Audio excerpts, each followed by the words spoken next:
All right, and welcome back to the channel here. We got a new video today, lots of news to get to. So we'll do that here as quick as possible. But before we do, just a reminder, if you're new to the channel, we take a look at geopolitical news, world events, current events from a Judeo-Christian perspective through the lens of the Bible. And it's along those lines that I am a content creator, and I'm also involved with Christian missionary work outside the United States. So if you'd like to support us in those endeavors, you can do so by taking a look at the means listed in the description below the video, as well as on the About section of the channel. But let's get right into it here. A lot of news to get to, as I said. And today we had big news coming on the General Mike Flynn case as the charges were dropped in the kind of sham railroad job they've been trying to do him over the last 4 years. And so it says here in an article from the Federalist, top federal appeals court orders charges against Michael Flynn to be dismissed. On Wednesday morning, a federal appeals court ordered the judge overseeing the case against Michael Flynn to grant DOJ's motion to dismiss all charges against him.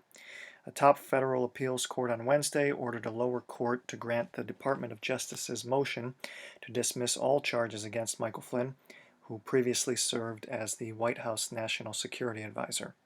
In a 2-to-1 ruling, the federal appellate court for the District of Columbia wrote that Emmett G. Sullivan, the trial judge in Flynn's case, exceeded his authority under the Constitution and Supreme Court precedent when he refused to grant an unopposed motion by DOJ to dismiss charges against Flynn. The ruling was authored by Circuit Judge Naomi Rao. We grant Flynn's petition for a writ of mandamus in part and direct the district court to grant the government's Rule 48A motion to dismiss, the court ruled. In light of that grant, we vacate the district court's order appointing an amicus as moot. Citing court precedent, the appeals court ruled that the alleged rules cited by Sullivan give no power to a district court to deny a prosecutor's motion to dismiss charges based on a disagreement with the prosecution's exercise of charging authority. And we'll skip down a little bit here. While Flynn originally pleaded guilty to the charges of making false statements to federal officials, he later fired his defense attorneys, brought on new defense counsel, and moved to withdraw his guilty plea. At the same time, Attorney General William Barr ordered a U.S. attorney to independently investigate whether the government had withheld exculpatory evidence against Flynn that it was required under law to provide him. That review prompted a flurry of disclosures, including a handwritten notes from a top FBI official that showed the FBI had illegally targeted Flynn to, quote-unquote, get him fired, and that it had no legal basis to send agents to interview him under false pretenses without counsel present. And so today, Q did a lot of tweeting, and in one of the tweets, he left a link to the Twitter account of Technofog, where he tweeted out a picture of the aforementioned notes by Peter Strzok. And so the first thing we look at here is a paraphrase of the actual handwritten notes we'll take a look at next. The handwritten notes are pretty difficult to read. He's got, Strzok has the handwriting of somebody writing a medical prescription or something. You can hardly read it. But anyways, we have a decent paraphrase here. It says, Strzok's notes believed to be of January 4th, 2017, reveal that former President Obama, James Comey, Sally Yates, Joe Biden, and apparently Susan Rice discussed the transcripts of Flynn's calls and how to proceed against him. Mr. Obama himself directed that the right people, quote-unquote, investigate Flynn. This caused former Director Comey, FBI Director Comey, to acknowledge the obvious. General Flynn's phone calls with Ambassador Kislyak appear legit. According to Strzok's notes, it appears that Vice President Biden personally raised the idea of the Logan Act. That became an admitted pretext to investigate Flynn. The notes are attached as Exhibit 1. And so here we have the notes. Hard to make heads or tails of those if we didn't have that paraphrase, but so we see it here. And so going back to the article, contrary to claims from former special counsel Robert Mueller that Flynn had lied to agents about his conversations as the incoming national security advisor with Russian ambassador to the U.S. Sergei Kislyak. Declassified transcripts showed that Flynn never spoke to Kislyak about financial sanctions levied against Russian individuals following the 2016 election. Instead, Flynn had discussed only expulsions of Russian government personnel that were promulgated under an entirely different process than the one cited by Mueller. That declassified transcript suggested that it was Mueller and his prosecutors, not Flynn, who made material false statements about the conversations between Flynn and Kislyak. So, lots going on here today. So, good news was that the charges appear to be dropped, but of course, the deep state is never one to let a gambit die. So, they came back after this, and here we have an article from Zero Hedge where it says, court-appointed hit judge scrambles to file Flynn condemnation after case dropped. So this was just a little while after the case was dropped. It says, like a liquid metal Terminator with half its head blown apart, the case against Michael Flynn just won't die. Hours after the U.S. Court of Appeals for D.C. ordered Judge Emmett Sullivan to grant the DOJ's request to drop the case, the retired resistance judge hired to defend Sullivan's actions has filed a motion requesting an extension to file his own findings against Flynn. And there's a tweet here by Sean Davis, whoever that is, stating, the D.C. Appeals Court today vacated the lawless appointment of a left-wing shadow prosecutor to go after Flynn. Gleason, the resistance dead-ender hired by Sullivan, is ignoring the order and plowing ahead with his illegal inquisition against Flynn. So we'll see how all this shakes out, but at least it looks like relatively good news, and maybe this is something that will also be denied as well. But as we know, this is sort of the make or break time, the make or break year for the deep state. They cannot allow a Trump re-election, so they're pulling out all the stops, including, as you've seen this year, the coronavirus, which will make another go-round according to the articles that have been popping up recently, probably again at the end of the summer, sometime in the fall. They're going to bring that one up again. And as that one was starting to die out, then of course they brought in all the race news headlines. So we had Joe Biden saying, "You're not black if you don't vote for me," on the morning show, The Breakfast Club, out of New York, I believe, hip-hop show. And around that time, you had 3 or 4 other racial news stories, national news stories, which was very curious. All these hitting at the same time. One of those being, I think it was Ahmaud Arbery, and him being shot, said he was a jogger. And the circumstances around that case are a little bit sketchy. It doesn't look like he was jogging, looked like he was involved in some other activities which may or may not be trespassing and what have you. So, and then of course after those events right away we had the George Floyd situation, followed by the Atlanta Wendy's shooting, and then recently other stories we'll get to if we have time, including Bubba Wallace and the fake news, and Sean King, fake guy, pretends to be black and says that his birth certificate says that he's white, talking about tearing down all the monuments, including white Jesus. So, as we've seen, coronavirus, race tensions stoked by fake news stories, and trying to start a civil war and a race war, and then, of course, this situation with Flynn. We know that AG Barr has been removing, and the rest of the Q team, the Patriot team, have been removing roadblocks to go ahead and bring about their own investigations into Spygate and various other corruption. And so we're getting very close to that time, and so they're not going to let these things die, especially with Flynn.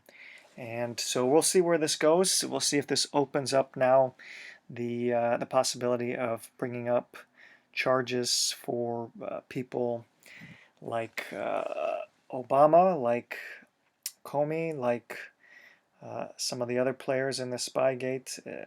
I saw an article yesterday, an interview where somebody was saying there might be some sort of obscure law that you have to bring these type of charges within 60 days before the election. So that would bring us, towards the end of the summer if that's true. So things have to start moving quickly. And as Q has said in some of the drops, this summer was supposed to be a hot summer, and it's appearing that way, especially because Q dropped a few things aside from this review of the FBI notes that we've seen, and including this one right here, which looks like we've got some treason and sedition charges potentially upcoming for our friends Mr. Obama, Mr. Sotoro, and Mr. Biden. So it could be a hot summer for them. Seat could be getting hotter as we move along. And but anyways, there was good news, as we said, with the Flynn charges being dropped. And of course, we had some reaction today. And first, we'll take a look at Trump and see what he thought of the news. I'm very happy about General Flynn. He was treated horribly. He was treated very, very horribly by a group of very bad people. And I think you'll see things are going to start to come out. But what happened to General Flynn should never happen again in our country. He was persecuted, and many other people were persecuted. They spied on a campaign, and they should never spy on a campaign, to put it mildly. It never happened before in the history of our country. The Obama administration spied on a campaign. This is just the first one. He's been exonerated, and I want to congratulate him. He's been through a lot. He's been through a lot. He had great courage, great fortitude. But they spied on a campaign. There's never been anything like that happen. If that were the other way around, people would be in jail for 50 years already. Thank you very much. There we have it. Trump putting out the good news there in his reaction. And then I guess Flynn made a couple rounds at least. It sounded like he might have made it on Rush Limbaugh's show. And then here we have him in an interview with Sebastian Gorka. This conduct is a textbook violation of Justice Manual. He's going to be talking with Sebastian Gorka. Now this is about a 9-minute interview, but I think for people who have been following along with this case, it's worth listening to, getting the reaction from the man himself, who's gone through quite a lot over the last 4 years. So let's listen in on that. General Flynn, welcome to America First. And these levels of the volume are turned up all the way. They're a little bit low, so if it's possible, you may want to turn up your levels as well. On the line. I sure am, Sebastian. Yeah, thanks for having me, and I really appreciate the support from you and your listeners during this almost 4 years of going through this. And I'll have a lot more to say later on, but that was a very powerful motion that the appeals court had, and rightly so. They're basically following the law, and I think it renews, in some respects, a sense of confidence in the justice system of America today. So it's really, really great news for our family and great news for American justice. Well, we are very grateful that you've joined us on this amazing day. We are not going to do anything to jeopardize the end of your case, and that being happening imminently. We are just grateful that Sidney Powell has done that incredible work as your new counsel, and you wrote an amazing piece that has nothing to do with the case that is before the court last week, about faith, about the role of faith in your life. We have been so impressed. Full disclosure, General Mike Flynn was my superior in the presidential transition team, my colleague in the White House, and I consider him to be a friend. Irrespective of the case, we're not going to talk about that. We need Judge Sullivan to end this. I'd like to hear from you. Just a message to all those Americans out there who in the last 3.5 years, as you were experiencing this Dantean inferno, this Damocles sword above your neck, who may have begun to lose faith in our nation and in justice. What is your message to those Americans today after this momentous statement from the District Columbia Court of Appeals? Yeah, I think the number one message, Sebastian, is really, and there's 3 points to it. It's faith in God, faith in the family that I have, and the family that we have as a collective body of men and women that are American citizens that struggle every day to breathe the fresh air of liberty. and then faith in our friendships that we have developed throughout this crucible of a period of time that our country has gone through. So faith, family, and friendships are really the components of all of us that we have to be able to survive these really difficult times that we all go through. I mean, what we went through, what my family has gone through, no American should go through again. No American family should have to be put through this. But at the same time, it really does bring out the best in the people that have to go through it, and it brings out the best in the American people. And I really, really am happy for America because the justice system prevailed in the decision today, and that's good for all of us. And it hopefully will renew some sense of confidence in the American public that are paying close attention to what's going on in our elections. And this is really another one of those marks in our history where you can truly say that voting matters and elections count. You know that you have to get out there and you have to get into the fight every day. Every single American counts. I've used frequently the phrase I learned from you during the 2016 campaign that what happened on November the 8th, 2017 was a peaceful political revolution. Everything changed that day. You served this nation for more than 3 decades in uniform, rising to Director of Defense Intelligence, then the National Security Advisor. You revolutionized the way we do intelligence in the battlefield when you were in charge of intelligence in Afghanistan. Your family has had to put up with long tours, combat tours. Mm-hmm. Could you share with us what it was like for your family the last 3.5 years, the vicissitudes, the hardships of what you experienced and how they coped with it all?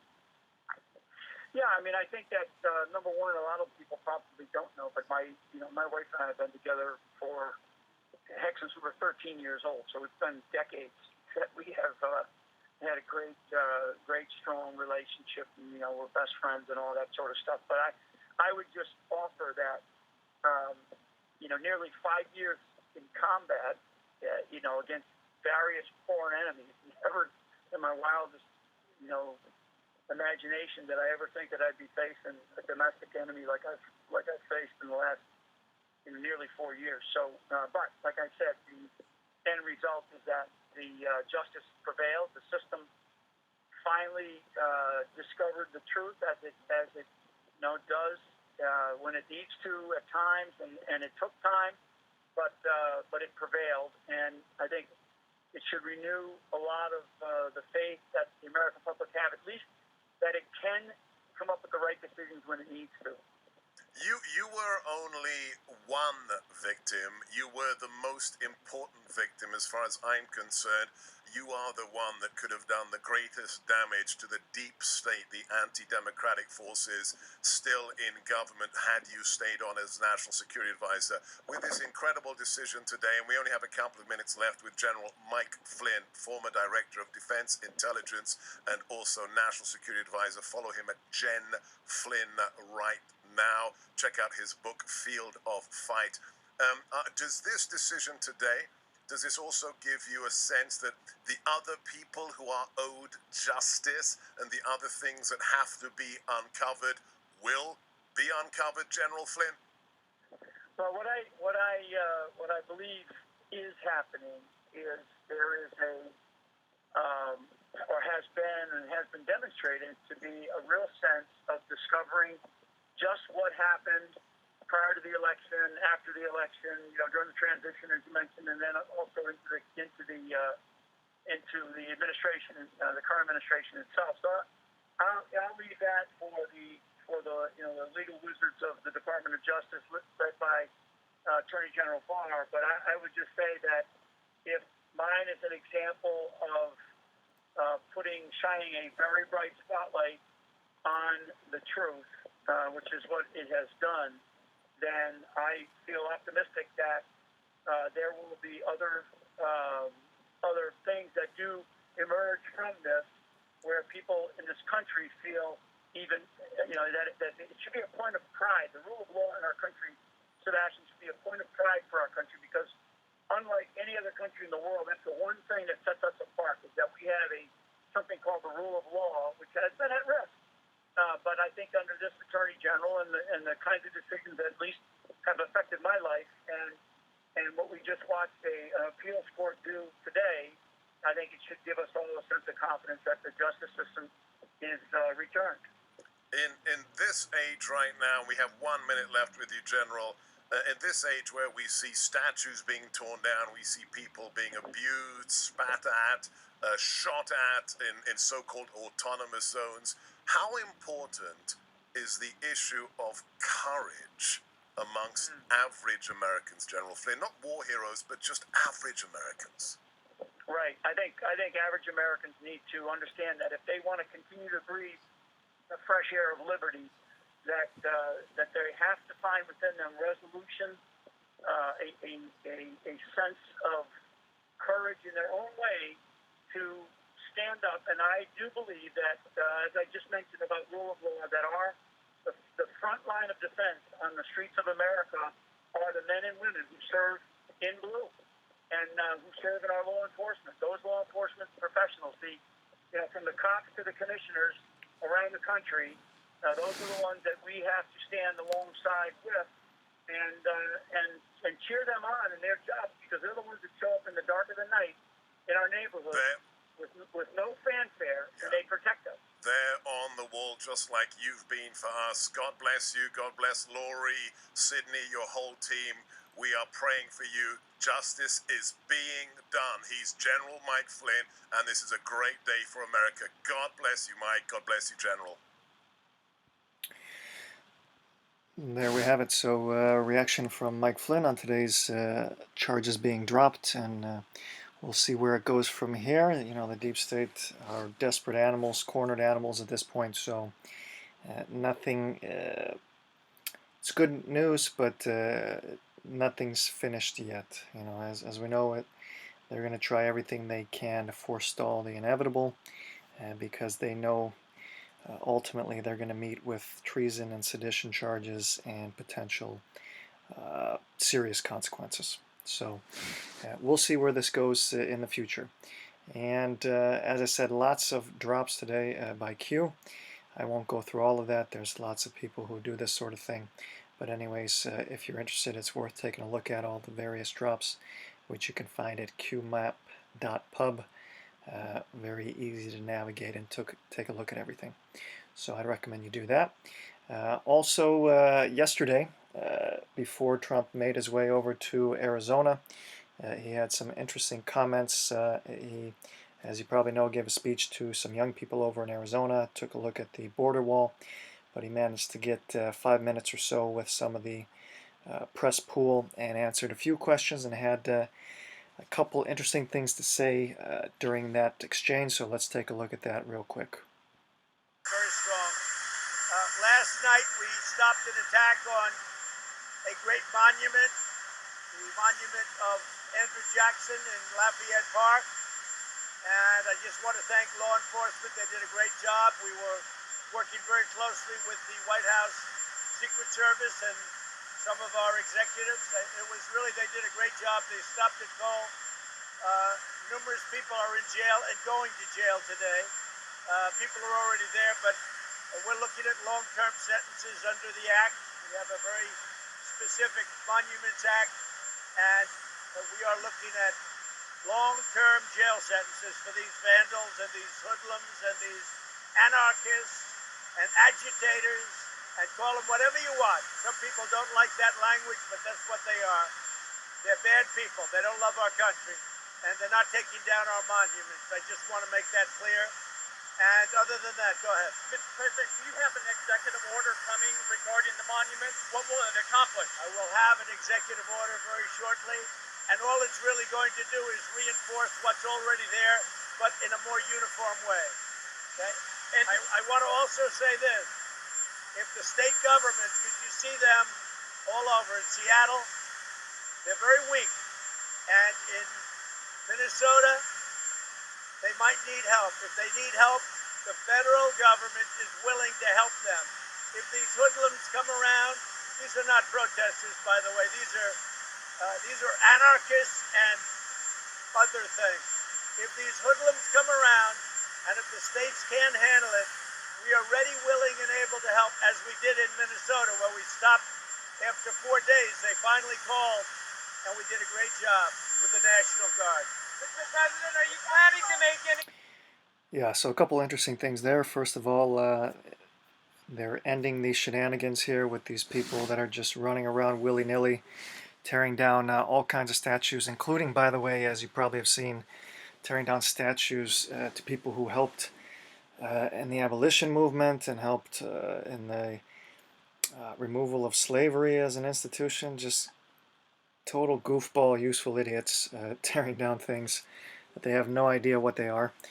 And so good news, I think it was yesterday, he authorized the National Guard to go into D.C. and defend some of the national monuments, and now authorizing serious consequences for those that would attack these national monuments and buildings, and 10-year prison sentences, and so no more running around doing whatever you want. But, to a certain extent, he had to allow this sort of thing a little bit because, as they've said in the Q drops, and as you know, sometimes you can't tell your friends and your family and your coworkers when these discussions come up. They're not going to listen. They have to see things happen. You can tell them the truth, you can explain things, but sometimes they just have to see it with their own eyes. And they've gotten a real good look over the last several weeks at what the left truly stands for, and that's communism, anarchy, tearing down the social fabric and history of the country. And they've gotten a chance to see it with their own eyes, and no doubt a good percentage of these people who were either fence sitters or just blind, useful idiots have had a chance to become red-pilled and see exactly what the left stands for. And so he had to allow this to a certain extent. This is strategic. This was by design. And also, it was good that he allowed the states to handle these things and the local authorities, local government. Because, if he would have sent the troops in there, they would have condemned it. He already had some people ready to condemn him. If he sent in the National Guards, I'm sure we would have gotten some people talking to the UN like we saw, I think, in Minnesota. And so strategically he decides to stay out of it, let it run its course, and it went about as badly as everyone would expect. And so eventually he let them hang out to dry a little bit until they had to call in and sheepishly call him for assistance.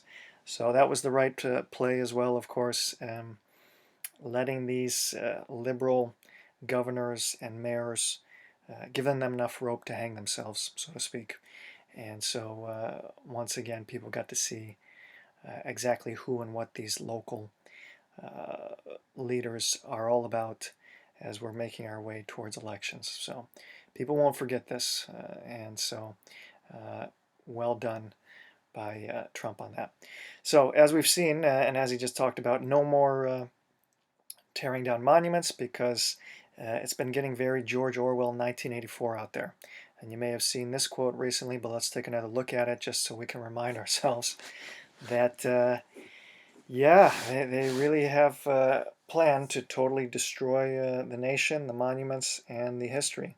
So quoting from the book, it says, every record has been destroyed or falsified, every book rewritten, every picture has been repainted, every statue and street building has been renamed, every date has been altered, and the process is continuing day by day and minute by minute. History has stopped. Nothing exists except an endless present in which the party is always right. And in that case, we'd be referring to, in this case, the Democrats. And looks like what we're seeing these days. If they were allowed to run their course, we'd be looking at a very dystopian future, as we've seen in movies like Hunger Games and pick your favorite. There's many to pick from, and these were all psychologically conditioning people to accept a future dystopian state, whether it be George Orwell's 1984 or Aldous Huxley's Brave New World. You can find an Aldous Huxley video lecture from the 60s that Aldous Huxley gave at UC Santa Barbara, but usually they list it as being from Berkeley, but it wasn't at Berkeley, it was at Santa Barbara.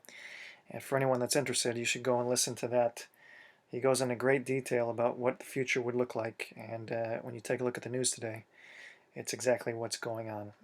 I remember he talks in that lecture about having people being synthetically sedated with pharmaceuticals so that even under the most abominable of conditions, people would be induced to be in a synthetic, happy state through the use of pharmaceutical drugs. So how many people do you know today that are on anxiety and antidepressant medications? Probably a lot of people.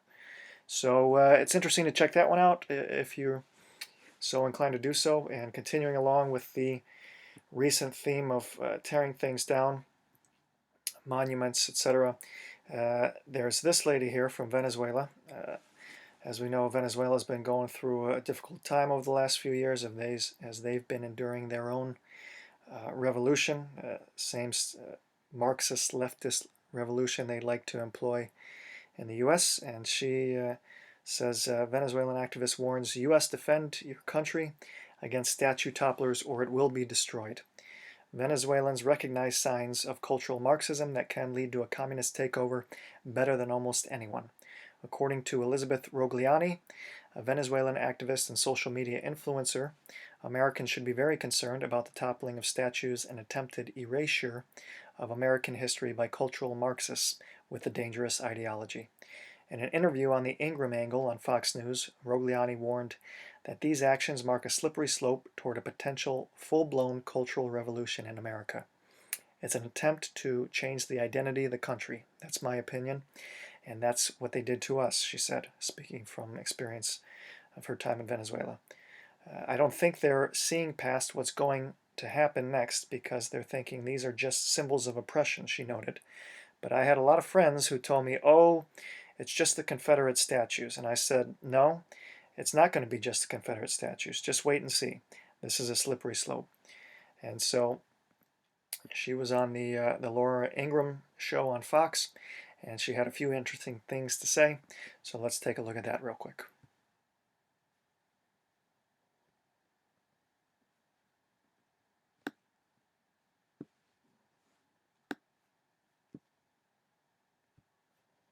All right, let's just hit the refresh then.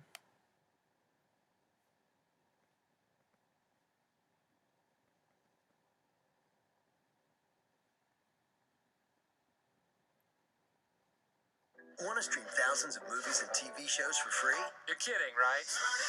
Tubi has you covered. Gear up, guys.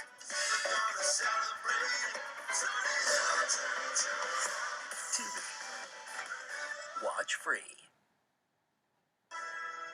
I have already lived through this thing when I was living in Venezuela. Statues came down. Chavez didn't want that history displayed. And then he changed the street names. Then came the curriculum. You guys think it can't happen to you? I've heard this so many times. But always be on guard. Never believe something can't happen to you. You need to guard your country and your society or it will be destroyed. That prescient warning from my next guest went viral, and it's not hard at all to see why. Marxists tore apart Venezuela in the 90s and took it from Latin America's richest and most stable democracy to the poverty-stricken dystopia it is today. Now, Venezuela isn't the only country to see this happen, and let's make sure we're not next. Venezuelan activist Elizabeth Rogliani joins me now. Elizabeth, you made quite a statement in your video. Yes. What is America, especially the American youth that are treating this like this is a carnival, like a social, social justice experiment, and their new entertainment? What are they missing? I don't think they're seeing past what's going to happen next because they're thinking these are just symbols of oppression. But I had a lot of friends that told me, oh, it's just the Confederate statues. And I said, no, it's not going to be just the Confederate statues. Just wait and see. This is a slippery slope. The next thing is going to be all the symbols of the United States. Founding fathers are going to be attacked. Religious symbols are going to be attacked. And next, probably museums. I mean, anything can be attacked if you just let it happen. If you just let the first ones come down, then nothing. There's no limits to what's next. Governor Cuomo, Elizabeth, is basically saying that, like, this is just free expression. It's a good thing. Watch. People are making a statement about equality, about community, to be against racism, against slavery. I think those are good statements, and it depends. Can you overdo it? Of course you can. But in New York, I don't think we've overdone it, and I think it's a healthy expression of people saying, "Let's get some priorities here." A healthy expression, Elizabeth? Is that where we're headed when all this is said and done? No, it is not. It's a cultural revolution. It's an attempt to change the identity of the country. That's my opinion. And that's what they did to us. Of course, it was different. At that point, they already had taken the government. But at this point, they're trying to change the national identity, and they're trying to destroy the system. And if they get to the government, they'll do it. They certainly will do it. Would you be surprised, Elizabeth, if other foreign governments were involved in stoking this discontent? Because if I could think of one, it would probably be China, because they would benefit greatly, obviously, by a destabilized United States, and certainly with Trump out of the way.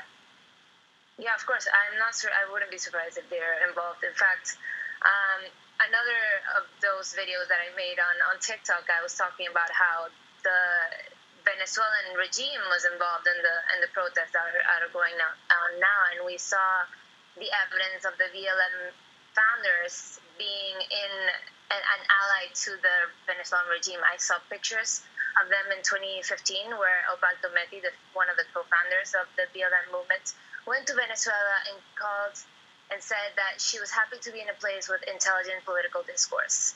That just something you cannot make it up. Elizabeth, we're going to stay in touch with you and connected to you. Great analysis. Thank you for making us think about this. So there you have it from somebody who's lived through Marxist communist takeover of the country, and so It's a story she sees what's going on in the U.S. and the beginnings of something very similar in the U.S. unless Trump and the Q team stop that. But once again, they needed to allow people to see the beginnings of that sort of thing so they understand the true threat and gravity of the situation.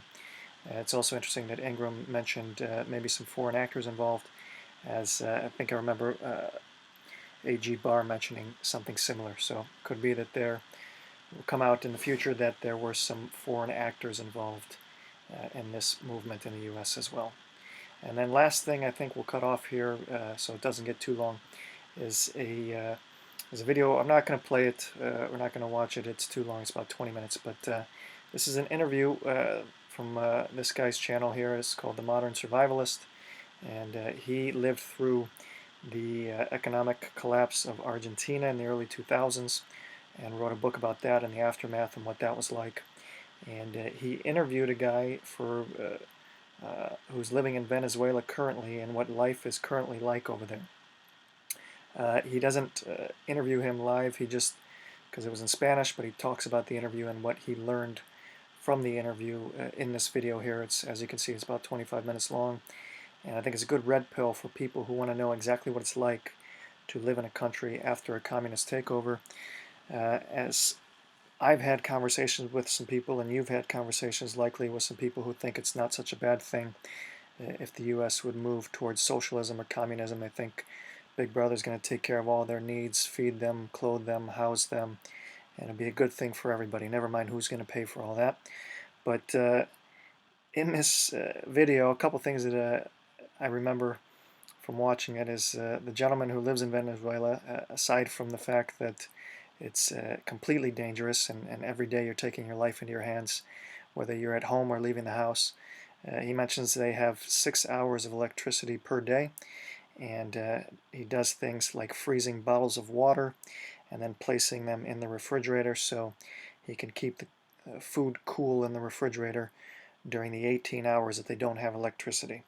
So, you know, doing things like fixing light bulbs that have burned out in batteries, that have lost their power by hand and jerry-rigging various solutions like this in a very difficult day-to-day situation over there. So if you want to red pill anybody on exactly what communism, Marxism, socialism looks like in practice in real life, you can send them this video from the Modern Survivalist, 20 more first-hand survival lessons from Venezuela.